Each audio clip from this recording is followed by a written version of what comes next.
Hikmah apa yang Hikmah buat aku, ya pasti ada hikmahnya setiap kejadiannya. Hikmahnya buat aku, ya aku lebih berhati-hati lagi dalam pergaulan.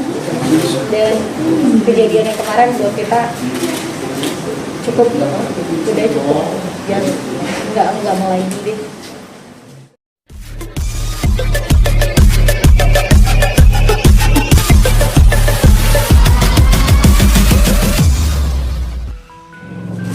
Baik, kalau begitu kita baiknya enakan kita ngomong kita dulu ya. Biar menceritakan bagaimana suka dukanya atau mungkin suka citanya lepas dari asimilasi ya, dapat asimilasi ya. Iya. Silakan. Ya, selamat siang semuanya, rekan-rekan wartawan. Maaf ya udah menunggu dan terima kasih sudah datang kemari. Ya alhamdulillah sih di sini kita mau rasa bersyukur yang sangat dalam. Terima kasih sama Allah atas pemberian kepada Menteri Hukum dan HAM, pemberian asimilasi COVID-19 ini kepada kita bisa bebas lebih cepat ya Bu, kita kembali kumpul bersama keluarga, anak-anak kita. Ya alhamdulillah senang aja. Ada. Jadi hari ini apa masih asimilasi atau udah bebas murni Mbak? Kalau bebas murni aku belum ya Bu. Ibu untuk ini boleh tanya? Ya, jadi sebenarnya kan Mbak Novita Laya ini ponis itu 1 tahun 8 bulan ya. Harusnya itu awalnya saya wawancara itu untuk program PB-nya ya, program kesehatan. Namun karena ada kerampilan terbaru dari kita dan masa hukumannya itu tepat gitu, masih memenuhi syarat, jadi akhirnya Mbak Novita Laya ini bisa bebas dengan program asimilasi. Nah, nanti ini asimilasi ini sampai di bulan Mei ya Pak ya, Mei 2021. Setelah itu akan langsung lanjut ke PB-nya, pembebasan syarat. Karena nambah 1 tahun, harusnya kan bebas murni itu di 2021, tapi nambah 1 tahun. Jadi sampai Oktober 2022 ya Pak ya, untuk wajib lapor dan menjalani pembimbingan Bapak. Dalam artian sih sebenarnya kita diberikan tugas untuk membimbing Mbak Novita Laya itu ke depannya bisa lebih baik. Tidak mengharuskan dia terkungkung gitu, tapi justru kita mengembalikan Mbak Novita Laya itu kembali kepada masyarakat dengan pembimbingan yang akan kita berikan. Gimana Mbak Novita akhirnya bisa dapat asimilasi? Dirimu tuh seperti apa sih? Alhamdulillah aku senang banget, bersyukur banget. Aku bisa bebas, akhirnya bisa berkumpul sama keluarga lebih cepat gitu. Hikmah apa yang Hikmah buat aku, ya pasti ada hikmahnya setiap kejadiannya. Hikmahnya buat aku, ya aku lebih berhati-hati lagi dalam pergaulan. Dan kejadian yang kemarin buat kita cukup, udah cukup, jangan nggak mau lagi deh. kegiatan pasca bebas apa aja Mbak Novita? Untuk saat ini sih masih ngobrol sama keluarga, belum ada rencana apapun, tapi nggak tahu, nanti lihat aja lah. Sama anak-anak gimana Pak kalau melihat mamanya kembali? Alhamdulillah sih anak-anakku seneng banget sama aku gitu, kangen banget. Aku juga kaget ngeliat mereka udah pada besar ya, udah pada remaja. Jadi ya seneng banget. Ya. Dan kalau Pak, sini Pak. Sini Pak. Diambil aja. Diambil aja. Ibu di sini. Oh iya. Kita di tengah. Kita di tengah.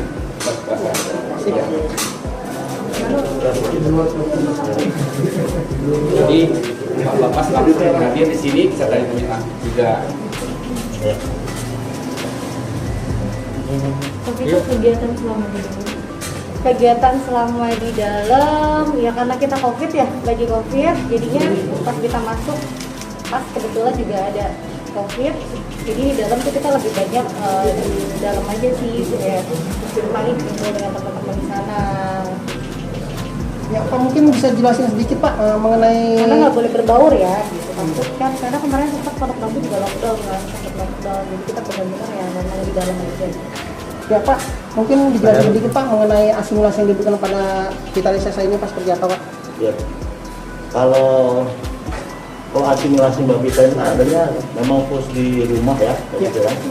Dalam arti nanti kita akan bikin program terkait dengan kegiatan kita di Lapas Jakarta Pusat. Kan juga ada kegiatan-kegiatan kemandirian maupun kegiatan kepribadian.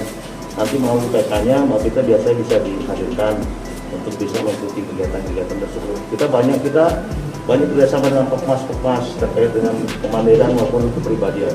Nanti melalui PK-nya Mbak Pita bisa hadir di sini untuk bergabung dengan klien-klien yang juga ikut asimilasi yang masih tanggung jawab Lapas Jakarta Pusat. Gitu.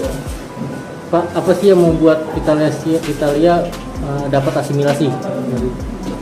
Kalau asimilasi pun itu biasanya kan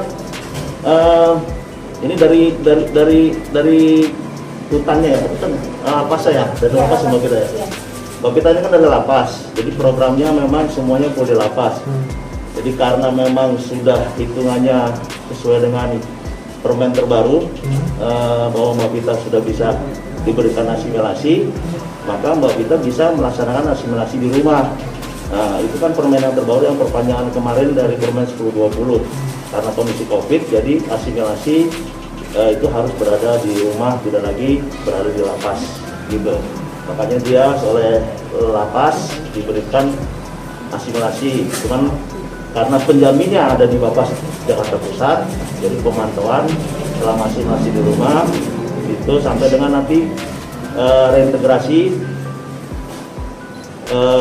Mbak Pita tanggung jawab kami.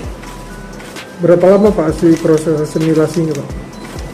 Jadi berapa lama? Tadi saya jelaskan ya, asimilasi ini dari awal dia diterima sebagai klien kita di 27 Januari sampai nanti di bulan Mei 2021 ini itu asimilasi. Setelah itu langsung akan dialihkan ke program reintegrasi PB sampai nanti di bulan Oktober 2022.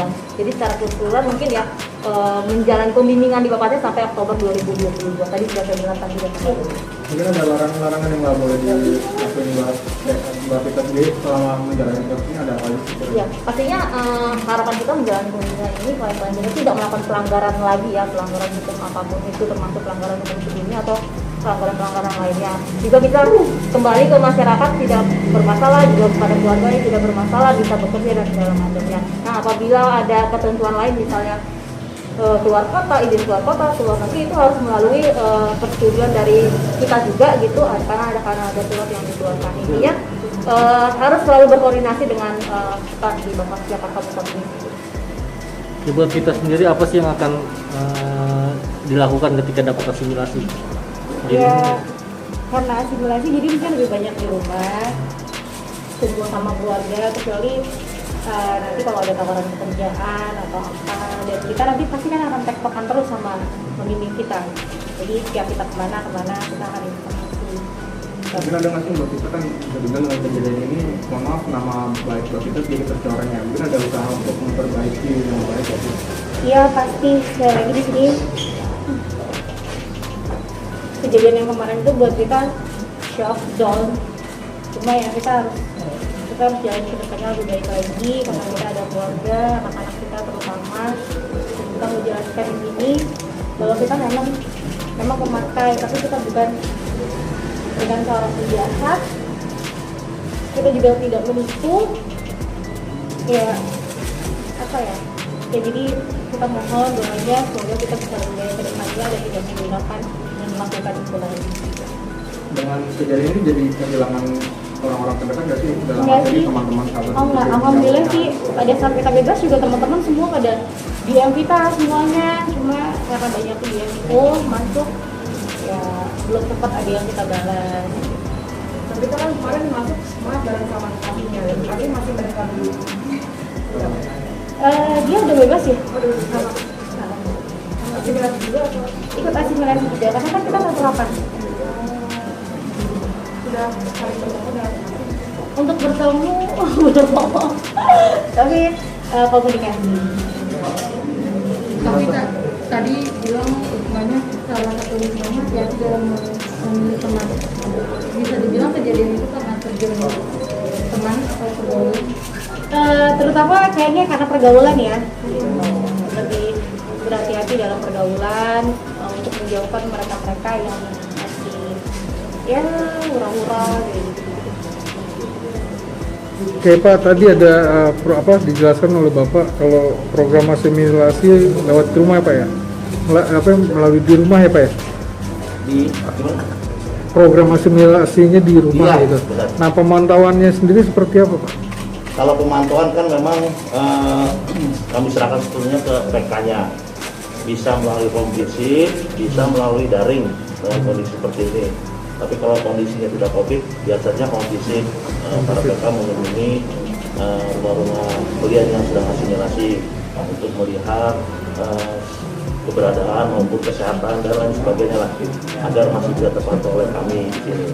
Tapi karena seperti ini ya mungkin nanti ada program tersendiri dari Bu Numora PK-nya, mungkin sebulan dia harus daring dengan babitanya berapa kali itu memang sepenuhnya kami serahkan ke PK. Pak, untuk penegasan ini Pak, jadi ini termasuk tahanan atau Enggak, udah bukan tahanan lagi, jadi sudah bebas asimilasi, sudah nggak tahanan lagi, udah nggak ada hubungannya dengan penegak hukum, cuma pemantauan dari kakak di bapak. Nanti kan setelah proses asimilasi tadi disampaikan Bu Nawara, asimilasi kemudian dia ke program BB. Nah itu di program BB kan ada jangka waktu yang memang harus wajib lapor ke kami. Setelah itu bebas murni, nggak perlu lagi harus ke lapor di kemarin. Dan bebas murni nanti mengambil suratnya di sini juga Bang, nggak perlu ke yang Tangerang. Sini, Iya, Pak, di sini ya Pak. sini nggak perlu di Tangerang. Anak-anak di rumah tahu nggak sih kalau bulannya kemarin memang sempat datang di Tahu dong, pasti tahu. Iya. Cuma kan nggak bisa besukan, karena kan kita juga di sana lockdown ya posisinya, gitu. Jadi nggak bisa besukan. Ya sedih lah selama hampir 11 bulan ya, kurang lebih gitu ya, nggak bisa kontak langsung sama anak-anak, lihat mukanya, cuma dari telepon, dari keluarga yang ada di sana. Oke, siap. Makasih banyak Bapak. Terima kasih buat semuanya. dulu bertiga Bu.